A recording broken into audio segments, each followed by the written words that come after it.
Hey guys, VaulSC here. Welcome to another video. This is going to be a coverage video of an ITS tournament in New Zealand called INZO, which is a continuation of an event which started last year. So the inaugural season was in 2018, and this is the second year running for it. It's held in Auckland, and this time gathered around about 20 players. I was there, of course, over the 2 days, 5 rounds. And during this video, I'm going to talk about the event itself, the missions, my analysis of the mission set as a group. I'll talk about the tables that we had to play on. I'll talk about the factions and armies that people brought. Then I'll go on to talk about my own lists, and I'm sure you guys will be most excited about sort of watching that part of the video because it's all about the theory of my chosen faction, Dashat company, playing in this ITS tournament to see how well I can do with them. And we'll go over both of the lists I used and why I made the choices I did in each list. And then we're going to end it there because over the rest of the week, I'm going to be posting 1 bat rep per day is the goal. So hopefully Monday through to Friday will just be bat reps of all the 5 rounds. You guys can see how I did with the lists that will be talked about in this video. So INZO was run by our buddy Garth, otherwise known as Elfs with a Z on the end from the forums. He did a lot of work on the narrative side of this event, so these little things you could do optionally during your games to get narrative points which allow you to win prizes. Of course, if you were just dead set on winning, then you might want to ignore those and just do every single order to try and actually get the best result. But I kind of liked his inclusion of that side mission, because if you felt like it wasn't your goal to win the tournament and just participate, you could try and get more prizes by going after these additional things. It would be simple, like having to pass a willpower check on a particular console that you wouldn't normally have to do. Just something out of the way where if you have extra orders, you can go grab it.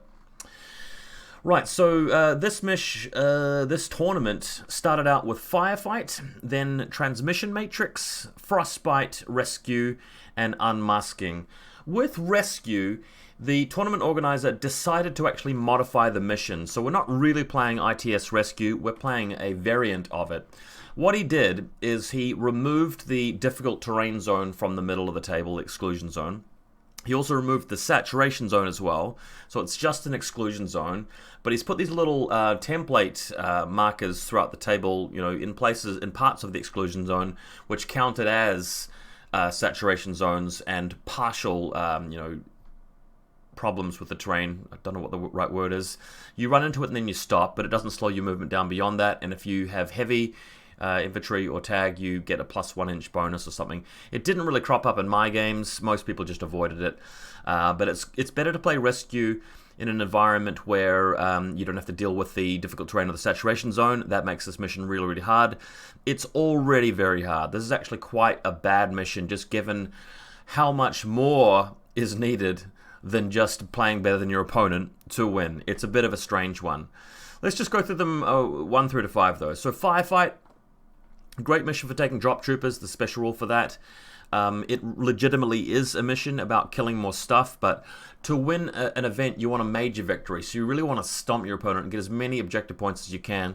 So running around the battlefield with the additional 16-inch deployment zone and killing the specialist, killing the lieutenant, picking up stuff from the panoplies is a really big deal.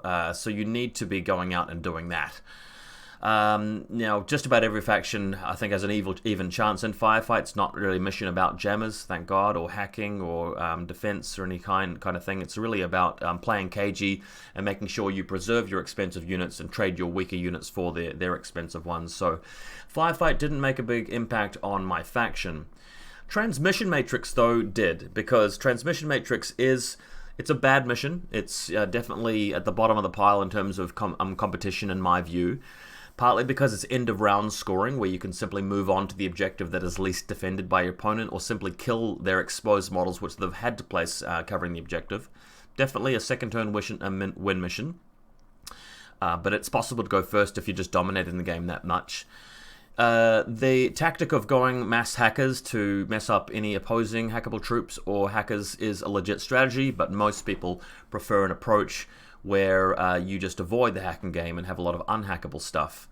So I'm thinking about it, and I thought, well, Shazvasti would be a great choice there because they can easily run a non-hackable list that's very, very strong. Pan Oceania, probably no go, although my opponent did run Pano and did pretty well. Not my opponent, one of my friends, so I didn't get to play him. OSS was a consideration here, but at the end of the day I thought, well, I probably can't out-hack certain Tunguska lists, and I don't really want to leave it up to chance, so I'm not going to go with them. So with just the the options being narrowed down, and I decided not to run an Invincible Army for the same reason, just didn't want to leave it up to chance. I really thought Shishkin's Shazvasti approach would be okay, or possibly Dashat Company at that point. Dashat Company being way better than Ikari or even Yu Ching in some cases. I definitely felt Dashat was a better choice.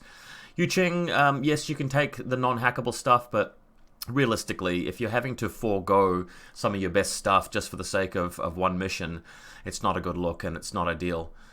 Frostbite is actually a good mission. You want something in your list which counts as a really good, strong data tracker and can fight well in the midfield. So again, Shazvasti, great choice. Dashat also a good choice though, because any old Zuyong or whatever it may be can formidably go out there and participate. Rescue's the really awkward one. I was thinking maybe rule Dashat out given Rescue's difficult terrain zone. Shazvasti, yet again, pretty good because of the saturation zone with the Noctivas, but we're playing a modified version of this mission, so it's not going to affect as much as you'd think. And one difference between Shishkin's sort of Shazvasti lineup and Dashat Company is Dashat has access to McMurray and Saito Togan, who have amazing ability to throw smoke. And smoke is very important in a mission like this, where you want to be able to just cover the approach to the civilian, grab him, and run off. So I think, compared to relying on a Speculo for that kind of thing, Dashat actually is a bit of a winner there. Also, Dashat has more reach with their order pools. So you've got 10 orders plus a couple of tactical awareness orders. That running out and grabbing a civilian and coming back to cover is something they can do a little bit better than Shazvasti can on paper. Shazvasti still may be okay for speed, but again, Shazvasti may be suffering a little bit from the exclusion zone as well for the guys that want to go out there and do that. And then lastly, Unmasking. I feel like Unmasking is actually a good mission. It's definitely a mission that doesn't really favor certain factions too much. McMurray can't be your data tracker, but having said that, for factions like Caledonia, which can make him into a data tracker, he can spec fire the correct target. You don't really want to go with factions that can't take hackers at all, on the other hand, though, because pressing the buttons is so much more reliable with hackers in that mission. So looking again at Dashat Company, Valeria Gromos is, applicable. She doesn't always want to move out there, but she can if your Zen Char's not going to do the job. But you can always take a Hunzakut, pretty good whip for pressing the button down the middle of the field. Shazvasti, also a good choice for Malignos, Killer Hacker or Shrouded. Killer Hacker will really get the job done there. So Shazvasti would have been a great choice. Dashat ultimately was my choice because I'd played Shazvasti recently. I'm kind of waiting for the new models to come out for Shazvasti before I take them out again, but I think next tournament, or actually next tournament's next month, the one after that will probably be back to Shazvasti. So there we go. Let's have a brief look at the tables. So I, of course, brought my own table here to contribute. You guys know what my setups look like. That was my one. These are photos taken from, I believe it's Heart of the Hyperpower, aka the Admiral, aka Jason. So that's the tournament organizer, Garth, his table. So you've seen that set up many times in my bat reps.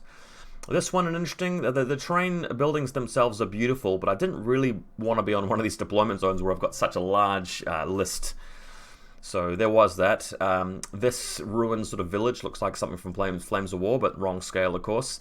Again, when I saw this table, I was like, oh god, I hope I don't have to go second, because deploying all the tractor mules and flash pole spots behind these buildings, there's going to be too much stuff exposed and vulnerable to templates. One of these Battle Kiwi style tables, didn't get to play on this one, but you can see it's actually got a little bit of elevation, and if you stay on ground level, you can typically avoid a lot of long range lines of fire.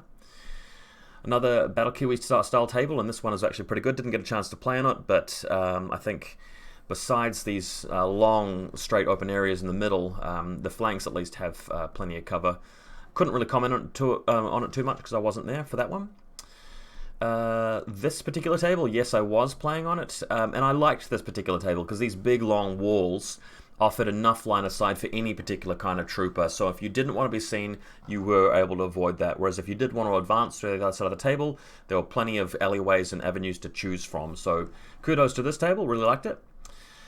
This one here, I did get to play on this one as well. These rocks on this side look like they don't provide very much cover because, of the slope. But once you get tucked into the edge of the outcrop and you go prone, you can actually get a bit of cover out of them, and we'll see that in the bat reps. This one, didn't get to play on it, but it looked really cool because it incorporates some of the stuff from the Imperial Assault, if that's what it's called. And the facility, the installation in the middle looks quite imposing and impressive, and of course blocks a fair bit of line of sight between deployment zones, which of course is very important and healthy. Another one of these Battle Kiwi style tables. Of course, Battle Kiwi was present and participating and doing quite well in the event. So his setup's there, and you've got plenty of roads and buildings, just like most infiNity tables should have. Then of course the Thunderdome.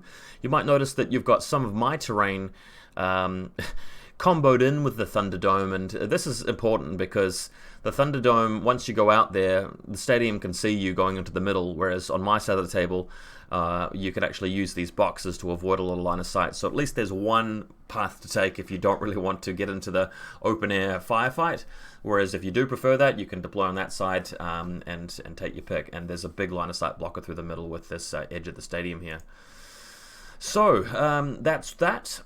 Let's go to the important part. Actually, before we jump onto the lists, I'm going to just quickly give you guys a rundown of some of the factions that were there. So we have our good buddy Jason, aka the Admiral, aka Heart of the Hyperpower.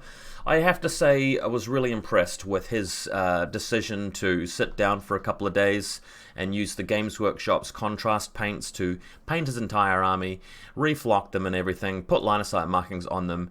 I think he did a great job. His army looked excellent, and a lot of people gave him compliments, and it's great to see that. This is somebody who we usually play who has an unpainted army. He was fortunate enough to have his entire army stolen a while back, so I gave him my Pano collection.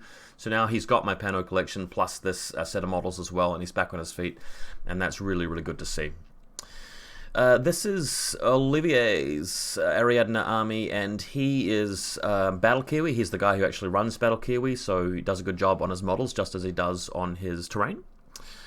Then, of course, your boy, VaulSC, just showing some of my better painted Yuching collection for this. I've got the brand new Zenshar in there as well, and the Kimpaitai representing a bounty hunter. Dave Tron with his Nomads. This guy did an excellent job on his Gecko, and I did take a couple of photos of it over the weekend. Looks really, really good, playing Corregidor by the looks. Hexa, aka our buddy Isaac, who you've seen play me more often than any other player on my YouTube channel, so you're very familiar with his miniatures by now. Looks like we've got a bit of a Dashat company bro. This Cascuda is actually representing an avatar. I'll be running up against this avatar in the very first game round. It's Jed, who's faced me before in the previous year, in the last INZO last year. He beat me with his avatar, so I need to get some revenge on him. Of course, this is the Eidolon company, aka James, with his Steel Phalanx. This guy does a lot of Aristia content on YouTube and Twitch as well, so look out for that. Looks like we've got a couple of Nomads here. This Ikari company from Chris, aka Fathom on the forums, was absolutely beautiful. I just couldn't believe my eyes. He did such a great job, and the color choices were outstanding. This won Best Painted, as you can see. Really well highlighted. Just the lovely coffee sort of cream tones of the Ikari. It's all looking good. Very cohesive. Took a few photos in the end. Really love the job he did. And he even did some conversions like this Dumaru with wings here, counting as an Ikari. I believe he was running the Evo Repeater +4 Yuan Yuan's list, which I thought was... I've played that list. I did well with it the one time I played it. I do think it's a bit unreliable, but kudos to him to try it. We've got Galen with his very bloody red Invincible Army. No, actually, he was playing Vanilla Yuching, so those are his centerpiece models. New buddy... what was his name again? Chris Harris, who I've played a couple of times recently, helping him get into the game with his Corregidor. He's painted up these two beautiful Mobile Brigadas. Somebody's got their doctor in there, Abyssinia. And there was it looks like a French Ariadne list with a Ratnik, or just a plain Ariadne list. I'm not 100% sure, might be TAC, but good to see the Ratnik there. Matt with his Nomads, who I've played a couple times on the YouTube channel so far, he's painted up as Perseus, looking really good, and the base is great color there. And now, without any further ado, I think we'll jump over to VaulSC's army lists. So let's dig in, guys. Let's have a look. So I've got two lists. They are labeled DCA and DCB. This is the main list, which I assume is going to do most of the heavy lifting during the tournament. Let's run through it. So Group 1, McMurrah. Of course you take McMurrah. It's been said in so many other videos, and you guys all know that Corvus Belli have buffed him too much. He is not extremely impetuous, he's just regular impetuous, which makes him way more manageable and saves your resources from restraining him. He has total immunity now, which is just kind of sickening. It means he's immune to flash pulses, so they don't slow him down, they can't end his run. And he turns a lot of ammo types into just normal ammo, so instead of isolating him, EM, grenades and weapons and zappers are going to just cause him a wound, if they can crack his armor 4. And the list of perks just goes on and on. He's not a big investment at 32 points, but the likelihood that he'll give you an advantage in-game is very high. I'm running the ball-busting Invincible Army link here, well, the half-Invincible Army link. You've got the Ruishi, which is something the Invincible Army can't put in their link team, so you got BS12, plus 3 for range, takes you up to 15, plus the link takes you up to 18. You ignore the cover, so you stay at 18. You've got shock, you've got 5 dice. It's a bit ridiculous. You guys know how it goes. HMG, Tactical Awareness to move you around, so useful. You're activating the HMG quite a lot, so Tactical Awareness on him is very good. With the new ruling that, you know, you don't even have to have him start as the link leader, he just gets moved over and spend it. Very, very practical and useful. The Combi Rifle guy with 10 bot, very important, again for Tactical Awareness, but also because he protects Valeria Gromos with the Deflector. Valeria Gromos, enabling you to put assisted fire onto your Rushi, but not just that. She's linkable with the team, which the Ghulam isn't, and she's got a pitcher which can come up in situations where you know your opponent has to move out next turn with a tag or heavy infantry link. With a 6 sense level 2, you ignore any stealth, even when you're hacking from your pitcher. So she's a really good investment at 21 points. 2 bounty hunters to wildcard into the link to fill them out. Note that there are 1, 2, 3, 4, 5, 6 guys that can be in the link. I like to do that for the redundancy, because if you lose a model, or a model is out of range because the Rushi couldn't find cover or something like that, you can form a group of 5. I think is very important. Availability 3 for the fan house remotes, so you take all 3. Great cheerleaders. There's more than enough to do with the orders in this group, so nobody else is needed. Group 2, you take the Doctor and the Dozer. I take the cheap Doctor, although there is a very good argument for taking the Ghulam Doctor, much more reliable, but I prefer to save points, just because half the games you play, you're not even going to need to revive the Zuyong, because he's going to do so well. Dozer with 2 tractor mules, again, tons of orders, a lot of real estate though in the deployment zone, which is a small weakness. Ghulam Lieutenant, so you whip 14 on the Lieutenant roll, very useful, although he is very obvious. The double Liberto Mimetism, paying 1 point for Mimetism over the 10-point guy is just crucial. Unless you're just desperate for saving 1 point, you'd always take that. The Zensha is a choice which I'm going to go for over the Hunzakuts. Just because in some of these missions, you really need a bit of a midfield fighting presence, and that's what the Zensha does. And the ability to have climbing plus actually is not, it's like a non-trivial skill. It's actually a very useful skill that the Hunzakuts can't really go with.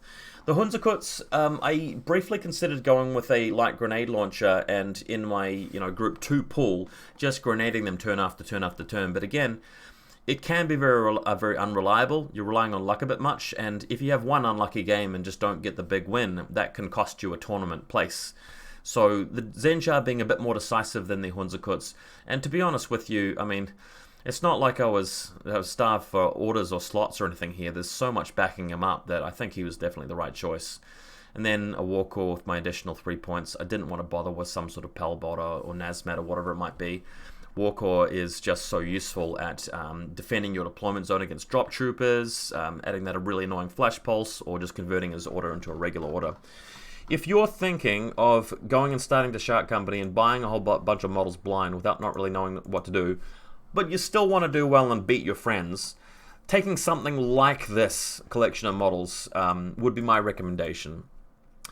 Once you get more familiar with the game and you learn what to do, you're really going to wreck face with a list like this. It attacks well, it defends well, it presses the buttons okay, it's got more than enough orders, it can win missions. What more can I say? The other list, though, is a little bit more interesting. We're going to go to it now. So this is DCB, my alternate list, and this list was built with transmission matrix in mind, but there are some scenarios outside of transmission matrix where it can actually be very practical.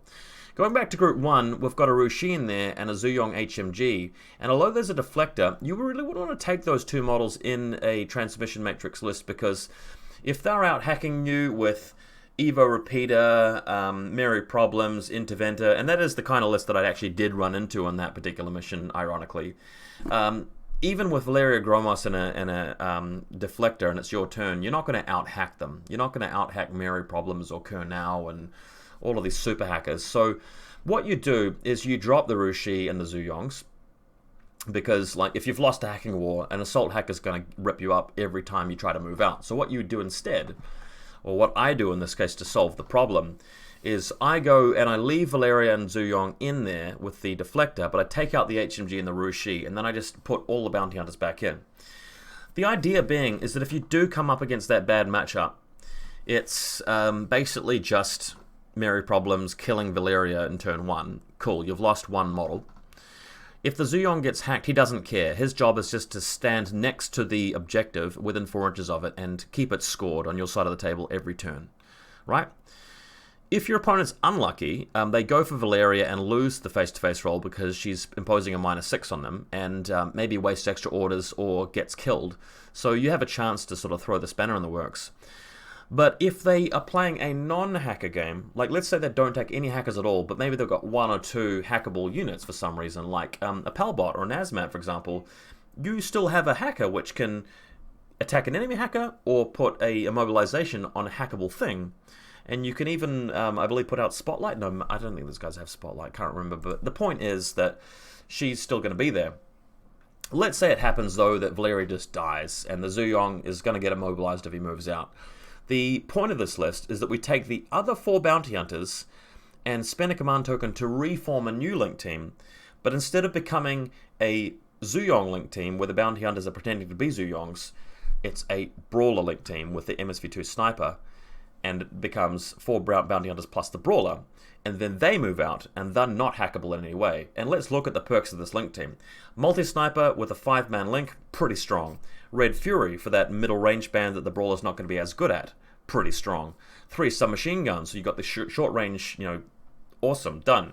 3 glue guns here at HMG range. Well, I mean, that can go disastrously for your opponent if you leave them out on arrow duty and on certain angles, and your opponent's trying to get somewhere. Those glue guns with the +1 burst and linkable bonuses, killer. And then you have the thought that, okay, well, those 4 bounty hunters all get a roll on the table. So you have guys showing up with ODD, with HMGs, +3 armor, smoke grenades.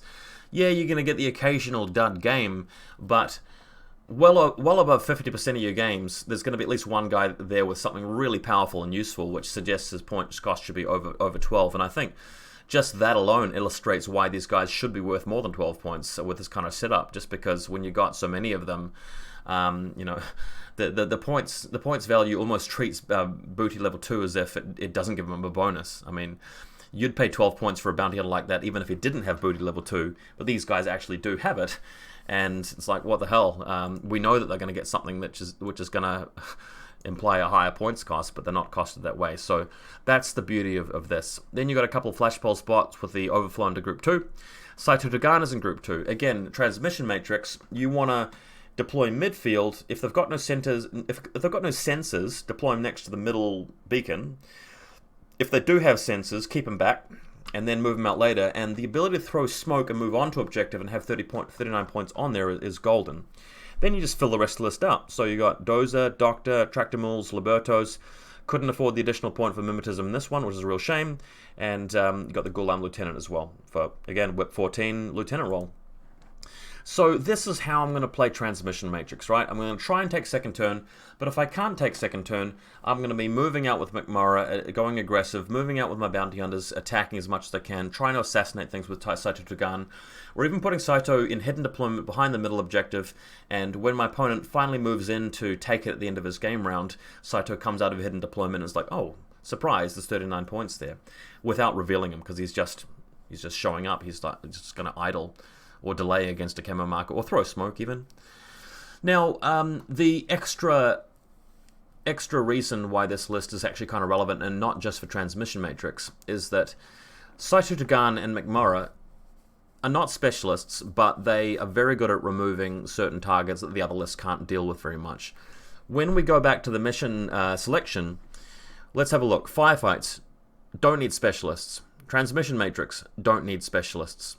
Frostbite, yeah, kind of need at least one specialist. Rescue, don't really need any specialists. Unmasking, well, one hacker's going to be fine, but extra specialists, okay. This is not a lineup where it's specialist after specialist. Sorry, I have to get my cam out of the way. So, Firefight, Transmission Matrix, Frostbite, Rescue, Unmasking. This is not a mission lineup where you need lots of specialists every single game. So, having a list where I'm basically jettisoning the Zensha and getting rid of him and bringing in Saito instead means that I'm going to have a pretty good list against players that don't have any MSV2, such as Tunguska, against lists that are likely to run things like an Avatar or a Cutter, that kind of thing. I might be able to get Saito in range. For example, you spend a turn moving McMurray, throwing smoke. Saito comes through that smoke cloud and puts his own smoke in place. And once you've spent the 19 orders that this list has available to it, potentially with command tokens spent and blah blah blah, getting Saito all the way over to something like an Avatar or a Cutter, if that's all you do in your one turn but you kill that thing, then you are winning, because in your other turns you just have so much resources to get things done. So this is not purely a Transmission Matrix list, but it's very strong for a range of different reasons, and it made me feel quite confident going into the event, having played a practice game with this list, which I did quite well with. You guys might remember recently me playing against Pano with Dashat, where it was again Transmission Matrix, and I played this particular list, and I won narrowly, but it was up against a pretty tough opponent. And you can sort of see from that bat rep how useful some of these guys were, specifically Saito. So that's about it for my introduction and my overview of my tournament preparation over the next 5 days. Stay tuned to my YouTube channel, because I'm going to be doing bat rep after bat rep after bat rep. There are a lot of exciting games in this event, I can tell you. I've already played them, so this is being reported on retrospectively, but I don't think you guys want to miss them. There's some really interesting stuff that we learn. Dashat taking on the world very soon, so stick around and make sure you like and subscribe, all of that YouTube meme stuff, what do they say, and I'll see you again soon.